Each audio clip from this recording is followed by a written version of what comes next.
There you go. Okay, our learning is Lila Nishmas Mindel Mariam Askam Ruben and Hashem Hashem Aliyah. Let's just do that mission again quickly. Who is that? My mother. Sadina's mother. Yeah. Okay. Okay, so we are in Kuf Lamed Zayin Amud Aleph. We're gonna just start from the Mishnah again. So again, the Mishnah is talking about a case of a mix-up. We're gonna have that's today's discussion all about the mix-up and whether or not you're going to be chayav v'chatas depends on the mix-up, right? There's the Friday to Shabbos mix-up, and there's the Shabbos to Sunday mix-up. We're talking about a person who has twins, and one baby is born, before the other, and so one bris is gonna fall out on Friday, one bris is gonna fall out on Shabbos. Case number 2 is bris fall out on Shabbos and bris fall out on Sunday, and the babies get mixed up. So obviously, you're only supposed to be doing the right bris at the right time. The question is, are you going to be chayav v'chatas when you mess up? That's the overall discussion today. So let's start again. The Mishnah, Mishahel lo shnei tinukos. Someone has 2 infants. Echad lamol echad Shabbos, achar Shabbos. Obviously, by the way, they don't have to be twins. It could just be there's 2 babies born at the same time, and one from this family, one from that family get mixed up. It's twins is just like a reasonable example. Okay, so echad lamol achar Shabbos. One is meant to be circumcised on Sunday. V'echad lamol Shabbos. So one of them is supposed to get the bris on Shabbos. V'shachach umal eshel achar Shabbos b'Shabbos. And by mistake, a person gave a bris to the one on Sunday on Shabbos. Chayav, you're going to be chayav. And according to this read of the Mishnah, we'll see there's another version. Obviously, the idea is that on Shabbos, when you gave a bris to the Sunday baby, you weren't doing a mitzvah. You were doing nothing. You were just cutting the baby or making a wound, and making a wound is one of the 39 prohibitions. However, echad lamol be'erev Shabbos, if you have one child who's supposed to be getting a bris on Friday, v'echad lamol b'Shabbos, and one's supposed to be getting a bris on Shabbos, v'shachach u'mal shel erev Shabbos b'Shabbos, and you gave a bris milah to the Friday baby who already had a chiyuv, already had an obligation of a bris milah, and you gave that bris milah a day late on Shabbos. So Rabbi Eliezer mechayev chatas. Rabbi Eliezer says you're going to be chayav chatas. Rabbi Yeshua poter. Rabbi Yeshua says you're a pater. The obvious difference between the case number 1 and case number 2 is case number 2 you are fulfilling a mitzvah when doing so, even though you're doing it late. Okay, says the Gemara. Rav Huna masni chayav. Rav Huna says in the opening case that everyone agrees you're going to be chayav. The opening case again was when you give bris milah to the Sunday baby on Shabbos. Everyone agrees you're going to be chayav. However, Rav Yehuda masni pater. Rav Yehuda has a different version. Okay, a different case in the first Mishnah. He has a different version of our Mishnah, and because of that, he says the opening line of the Mishnah says everyone agrees that you're going to be pater. Now we'll see what those cases are now. Okay, so Rav Huna masni chayav. Rav Huna says in the opening statement that everyone agrees you're going to be chayav, which is the way our Mishnah was read. The Tanya, and to support this, it's taught in a brisa. Amar Rav Shimon ben Elazar. Shimon Elazar says, "Lo nachleku Rabbi Eliezer, Rabbi Yeshua, al misha hayu lo shnei tinokos, echad lama b'Shabbos, echad lama achar Shabbos." Okay, so they do not disagree about a case where one is meant to be given a bris on Shabbos and one is meant to be given a bris on Sunday. V'shachach umal eshel achar Shabbos b'Shabbos shu chayav, and they mistakenly gave the bris to the Sunday baby on Shabbos. Everyone agrees you're chayav. That's consistent with our Mishnah, right? That's exactly how our Mishnah laid it out. Amen nachleku. Regarding what case do they argue? Amisha yushlo shnei tinokos. Regarding a case where someone has 2 children, echad lamol be'erev Shabbos, echad lamol b'Shabbos. One is meant to be given a bris on Friday. One is meant to be given a bris on Shabbos. V'shachach umal eshel erev Shabbos b'Shabbos. And mistakenly they gave the bris to the Friday baby on Shabbos. Rabbi Eliezer mechayev chatas. Rabbi Eliezer says you're chayev chatas. You should not have been giving a bris on that day. It's a day late. Rabbi Yeshua poter, and Yeshua exempts him. Okay, so far this whole version, Rav Huna's version, is identical to our Mishnah, and now we're just going to explain the source of this machlokas. In other words, why is it that Rabbi Eliezer says you're going to be chayav chatas for giving a bris to Friday baby on Shabbos, and why does Rabbi Yeshua say you're pater when you give a bris to Friday baby on Shabbos? Okay.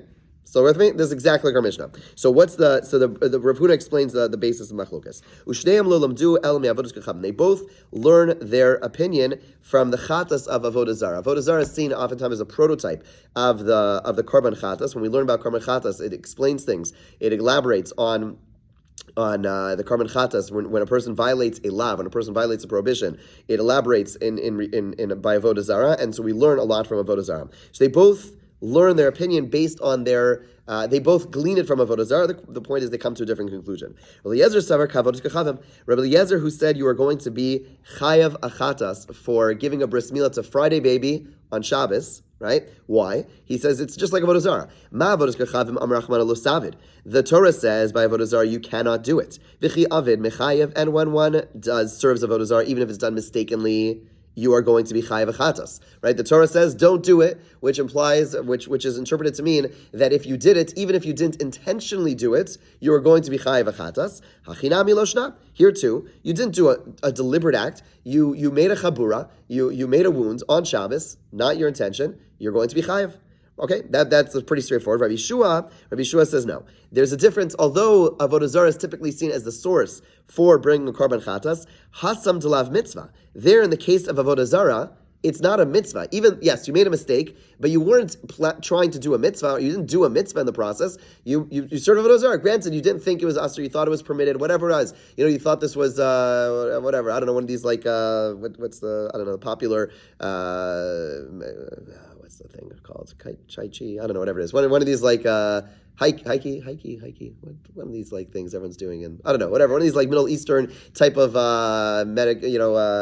practices that everyone people are doing and think it's like completely neutral. It's really avodah zarah. It's a mistake. Person's chayav achatas, whatever it might be. And so Rabbi Yeshua says, yeah, there you're going to be chayav achatas, but here you're actually doing a mitzvah. That's not similar. If the prototype is avodah zarah, no one's claiming you're doing avodah zarah. There you think you're doing something neutral, but over here you're actually doing a mitzvah. Therefore, you can't learn anything from avodah zarah. So hasam dla mitzvah, there in the case of avodah zarah, you're going to be chayav achatas because no mitzvah is being done. Hacha mitzvah, over here you're doing a mitzvah, and therefore you're going to be exempt. Okay, that is the version, right, sort of Huna's version of the discussion, of the debate between Rabbi Eliezer and Rabbi Yeshua, which is consistent with the version of our Mishnah. However, now we're going to see another version of our Mishnah based on Rabbi Yehuda. Rabbi Yehuda masni pater. Rabbi Yehuda taught in the opening statement of our Mishnah that you're going to be exempt, that everyone agrees you're going to be exempt. So how does he read the Mishnah? Tanya was taught like this. Amar Rabbi Meir. Rabbi Meir says like this. Lo nechlaku Rabbi Eliezer, Rabbi Yeshua, amishahu lo shnei tinokos, echalamo be'erev Shabbos, ve'echalamo b'Shabbos, v'shachach umal shel erev Shabbos b'Shabbos shu pater. Okay, so according to this version, everyone agrees if Friday baby is given a bris on Shabbos, everyone agrees you're going to be exempt. Okay? Different, right? There's a new version. Everyone agrees Friday baby that is given a bris a day late, everyone agrees. Rabbi Eliezer and Rabbi Yeshua both agree that you are going to be exempt. What do they argue about? One is meant to be given a bris on Sunday. Okay, not yet the mitzvah. And yet the Sunday baby is going to bris on Shabbos. Eliezer says, you didn't do anything. You're going to be chayav achatas. Rabbi Yeshua poter. Rabbi Yeshua says you are exempt. Right. So again, let's just review. In this version, in Rabbi Yehuda's version, the way the machlokas is understood is that when the Friday baby is given a bris on Shabbos, everyone agrees you're exempt in that case. Again, in that case, you did a mitzvah. No doubt you did a mitzvah, just you did it late. You shouldn't have done it on Shabbos. But Friday baby already is obligated to get a bris milah. You do that bris milah on Shabbos, you're going to be everyone agrees you're going to be pater. When do they disagree? When Sunday baby is given a bris on Shabbos. Right? One opinion says you're going to be exempt, and one opinion says you're going to be chayav achatas. Okay, now we're going to explain the source. Ushneim lo, now we're on 137.83. Ushneim lo lamdua elam yavodas kachavim. Both Rabbi Eliezer and Rabbi Yeshua both learn this, right? These two opinions about doing Sunday baby on Shabbos, they both learn it from idolatry. Rabbi Eliezer savar kavodas kachavim. Rabbi Eliezer says it's just like avodas kachavim. Ma avodas kachavim amrach manalo savid. The Torah says don't do a forbidden act. V'chi avin mechayev, and when you do the forbidden act, you're going to be chayav achatas.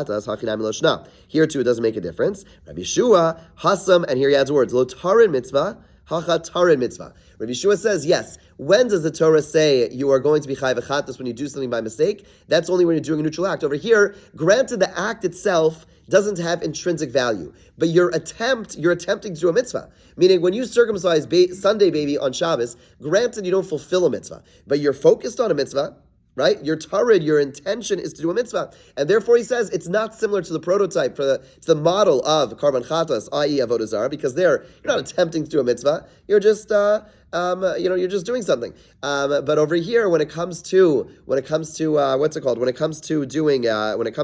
milah, even though you're doing it early, and therefore you're not fulfilling a mitzvah, your attempt is to do a mitzvah, and therefore it's not similar to avodah zarah, and then therefore you're pater.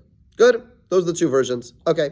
Says the Gemara. Another statement regarding the machlokas between the Tanaim, Rabbi Eliezer, and Rabbi Yeshua.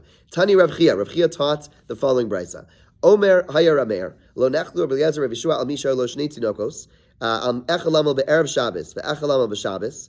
Okay, they do not disagree about a case where there's a Friday baby and a Shabbos baby. V'shachach umal eshel erev Shabbos b'Shabbos. Shu chayav. Okay, so this version has them both agreeing that when Friday baby is given a bris on Shabbos, everyone agrees you're going to be chayiv. That's similar to the first version. This is definitely a chart day. I'm sorry. I know there's a lot of names but basically this goes like the original version of our Mishnah, where everyone agrees that if Friday baby is given a bris on Shabbos, where you're doing it a day late, everyone agrees you're going to be chayiv. Okay, so far this is consistent with version number 1, but now he adds another version. What are they arguing about? Where they have two babies. One is meant to be given a bris on Sunday, and one is meant to give a bris on Shabbos. B'shachach umal shel achar Shabbos b'Shabbos, and the Sunday baby was given a bris on Shabbos. Rabbi Eliezer mechayev chatas, Rabbi Yeshua poter. Right, that Rabbi Eliezer says you're going to get a chatas, right, because it's not yet the time for the bris, and Rabbi Yeshua says you're pater. Okay. Now, what's strange about this case is, let's just review. In this version, we have everyone agreeing that if the Friday baby was given a bris on Shabbos, you're going to be chayiv chatas. Even Rabbi Yeshua says if Friday baby, right, is given a bris on Shabbos, you're going to be chayiv chatas. Now, let's think about that. On Shabbos, when you give a bris to Friday baby, are you fulfilling a mitzvah? You are, right? Because the baby already had a chiyuv bris since Friday. And everyone holds your chayiv. But yet, for some reason, Rabbi Yeshua says if I do Sunday baby on Shabbos, I'm going to be exempt, even though I'm not doing a mitzvah. Now, this is strange, right? This version is very, very reversed. Yeah, it's counterintuitive, right? This one doesn't make sense. Again, let's just explain why this is problematic, and we're going to explain this in a second. But in this version, everyone agrees if Friday baby is given a bris on Shabbos, in which case you're doing a mitzvah. According to everyone doing a mitzvah, both Rabbi Eliezer and Rabbi Yeshua say you're chayiv chatas. You shouldn't have done the bris on Shabbos. You're going to be chayiv chatas. But if I do Sunday baby a day early, in which case I did not do a mitzvah at all. Granted, I was trying to do a mitzvah. I did not do a mitzvah at all. There, Rabbi Yeshua says you're pater. Doesn't make any sense, right? That's what the Gemara is going to ask. V'hash Rabbi Yeshua seifad lo ka'av mitzvah poter, reishad ka'av mitzvah mechayev. The Gemara asks this question. Remember, it says Rabbi Yeshua in the second case where a person does not actually do a mitzvah, i.e., Sunday baby premature. You do it on Shabbos. When you do Sunday baby on Shabbos, Rabbi Yeshua says you're pater. Okay, so in that case you're pater, but reish ka'av mitzvah mechayev. But in the first case, when I do Friday baby, do it again on Sunday. Yeah, certainly. Right when I do. Even though you're pater. Even though you're part of the chaz, right? So we're going to explain. So it said, in the first case, where the person did perform a mitzvah, right? We circumcise Friday baby on Shabbos. Why would he hold your chayiv? So Amri Dvei Rav Yanai. So now we are introducing a new concept. Amri Dvei Rav Yanai. Reisha kagon shekadam umal shel Shabbos be'erev Shabbos. The first case is dealing with a case where the Shabbos baby was, meaning two things happen. Until now, we've been focusing on the mistake, but if they got mixed up, so let's think about what happened. There's a Friday baby and a Shabbos baby. So until now, we've been focusing on what happened on Shabbos. Adds Devei Rav Yanai, Shabbos baby was also first given a bris on Friday, right? That until now has not been a relevant detail. Now we're saying it's a relevant detail. Shabbos baby was given a bris on Friday. Friday baby is given a bris on Shabbos. So since Shabbos baby was given a bris on Friday, Delo Nitla Shabbos Lidachos. What that does is that when a baby's born on Shabbos, there's this patur. There's this general exemption that you're now allowed to do a bris on the next Shabbos, right? When you have a baby born on Shabbos, so what that does is now it opens up the next Shabbos and says you're allowed to give a bris next Shabbos, right? You're allowed to do something. So in this case, there is a baby born on Shabbos and a baby born on Friday.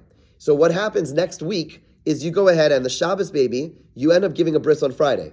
So that door that opened, right, is now closed. Because you just took care of the Shabbos baby, you gave the bris on Friday, you no longer have the exemption to give the bris on Shabbos, so the patur, the opening is now closed, and therefore when I give the bris to Friday baby a day late, even though I'm fulfilling a mitzvah, but the Shabbos patur no longer exists. It's out the window. Whatever, it's closed. The door is closed. It doesn't exist, right? And that's why, says Rav Yeshua, in the case where I go ahead and give and do Sunday, in the case where I do the Friday baby on Shabbos, even though I'm fulfilling a mitzvah, I'm going to be chai because there was no patur that existed for the person to, that. Now, it's not that the patur exists for this case. It's the point is that since I'm doing this with intention of fulfilling a mitzvah that still, has this theoretical existence, therefore I'm going to be patur. It doesn't exist over here. Okay, Jesse doesn't like this far. Okay, that's fine. It's fine. Okay. I hope that's not how we pass him.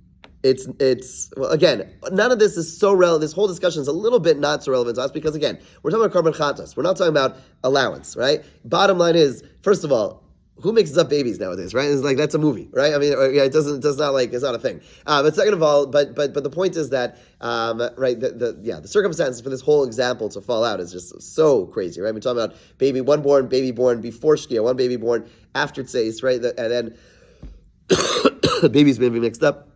Whatever. And again, the only question is if Korban Chatas is not really relevant for our discussions. Okay. So Rav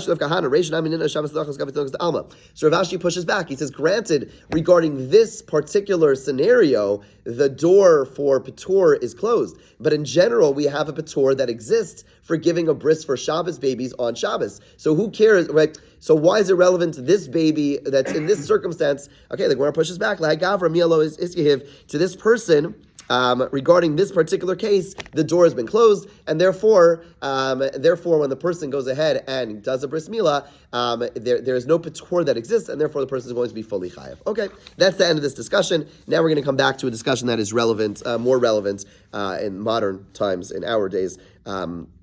To when a bris milah is given. Okay, so let's see. The Gemara says in Mishnah in Kuf Lamed Zayin, Katan Nimal Lishmona Letisha V'Lasara Ula'achad Asar U'Lishnei Masar. There are circumstances where a child is going to be given a bris on the 8th day, the 9th day, the 10th day, the 12th day, the 9th day, 10th, 11th, and 12th. Okay? What are those cases? Lo pachas lo yoser, not earlier or not later. Haketzan. What are the examples? Kid darko lishmona. In a normal circumstance, baby is born on a Sunday or a Monday, whatever it is, then okay, we just go 8 days. Perfect, no problem. No lelabina shmashos nima latisha. If the baby was born during twilight on a regular day, meaning Sunday night, baby was born during twilight, then you can't do it 8 days later. You don't know when the 8 days are, and therefore you just you have to wait an extra day. And you do it on that extra day, okay? There's actually one, so just practically there is a discussion. Rav Moshe Feinstein has a general shita that what we just consider Bein Hashmashos is a little bit premature, and he gives it a couple of extra minutes. So Rav Moshe, but he's an outlier on this. So basically this would have relevance. He would hold the first part of Bein Hashmashos is really part of the day before. People rely on this for eating Shalosh Shudas a little bit late, even if you're not Hasidish, based on Rav Moshe, another like 11 minutes or so. But he's an outlier. Most do not, unless you're like a real Talmud or Moshe Feinstein, most people do not rely on this. So bottom line is, it's not that he disagrees. He just holds that Bein Hashmashos starts. Of course, he agrees the concept of Bein Hashmashos. He just says Bein Hashmashos starts later than what we consider Bein Hashmashos. Okay. Bottom line is, if you have a baby who is born tonight at I don't know, what's it called, like 5 o'clock, whatever, 5 o'clock, that's Bein Hashmashos. So you would not do the bris. What's today? Thursday. You would not do the bris next Friday. Well, that's a bad example because it's Shabbos already. Okay, fine. Bottom line is, if let's say a baby is born on Wednesday, right? A Wednesday day, then you do the bris on Wednesday, 8 days later. If the baby was born on Wednesday at 5 o'clock, which is Bein Hashmashos, you wouldn't do it on Wednesday, you do it on Thursday. So that's a case where it's already not 9 days, right? So Bein Hashmashos shel erev Shabbos nimal asara. If let's say the baby is born on Friday, Bein Hashmashos, right after candle lighting, after the 18 minutes, the baby is born right after the 18 minutes, right? So in that case, you would wait. You can't do it on Friday, right? Because maybe it's early. You can't do it on Shabbos because maybe it's supposed to be Friday, and you can't. So therefore, you push it off an extra day, and you would do it on Sunday. So that's a case where you do 10 days. Yom Tov la'achar Shabbos la'achar Asar. Now we just throw in extra cases. Let's say it's a case where it's Shabbos and then there's a Yom Tov right after, right? So then you push it off an extra day. Straightforward, right? We're talking about it in Israel, right? Mishnah is written in Israel, so you push it off an extra day, and that would be 10 days. Okay, Shnei Yamim Rosh Hashanah Nimal Shnei Masar. Sorry, that's 11 days. Shnei Yamim Shel Rosh Hashanah Nimal Shnei Masar. If there are 2 days of Rosh Hashanah, or if you lived outside of Israel and therefore it's like a 3-day Yom Tov, right? Like this year, then in that case you would push it off an extra day, and that's how you have 12 days. Okay, so sometimes the bris will be pushed off. Again, when it's a Bein Hashmashos case, right? If you know if you knew the baby was born on Shabbos, you do it on a Shabbos. If you know the baby was born on Sunday and the next Sunday is a Yom Tov, you do it on Yom Tov. It's in the Bein Hashmashos cases, that's when you have to push it off a little extra because of the uncertainty about when it was, and therefore you would have the whole 12 days of pushing it off. Make sense? Okay, fine. Says the Gemara. Lastly, if there's a sick child, even if it's not, of course, if it's serious illness, then we push it off. But even if it's a minor illness, we push off the bris, even though there's a big mitzvah to do it on the 8th day, where there's no like I'm going to be machmer over here. Bottom line is, until the baby is we're fully confident the baby is healthy, then we do the bris. If not, we push it off. We do not in any way endanger the baby, even if it's like a minor illness. We push off the bris. Okay, says the Gemara. Amar Shmuel chalotzato chama.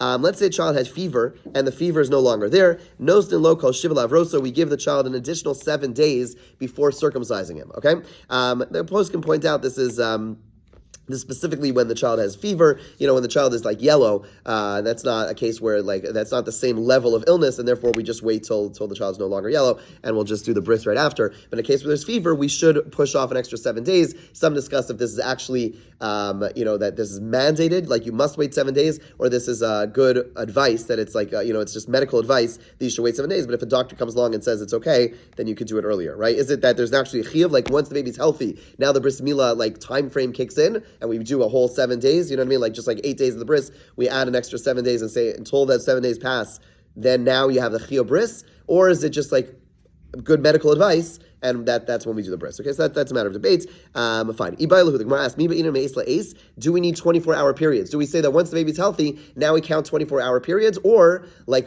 we count for a regular bris? We don't wait. If a baby's born 2 minutes before Shkia, right? On Thursday, we do the bris on Thursday morning, right? That's not me. That's not 24-hour periods. We just say, no, Thursday counts since you did it on Thursday. Which one is it? Or do we have 24-hour periods? Tashma, we try to bring a proof. Detani Luda taught in a brisa, Yom Havra Aso Ki Yom Hivaldo. The day of recovery is the same as the day of his birth. So what does that mean? Does it mean to say that just like the day of birth, we don't require 24-hour periods as long as Thursday, we just do next Thursday, even though it wasn't 24-hour periods. So too, when he gets healthy, we also don't need 24-hour periods. Is that what the Bryce comes to teach us? The Bryce says, lo, it just means that they both have to wait 8 days. But the day of recovery is even greater in the sense of the actual waiting period is even greater. When it comes to day of birth, we do not require 7 24-hour periods. When it comes to recovery, we do require 24-hour periods. Bottom line is the Bryce is open to interpretation, and we can't bring a proof from there, and it's left open. Okay, bottom line is typically when a child is healthy, when the doctors assume the child is healthy, we do rule that we could get the bris. There's no extra waiting time. That seems to be the consensus of the poskim, that as long as we could ascertain the child is healthy, then we do the bris at that time. But we certainly don't push it. Even if the baby has like a minor illness, we would push off the bris. Okay, have a great day.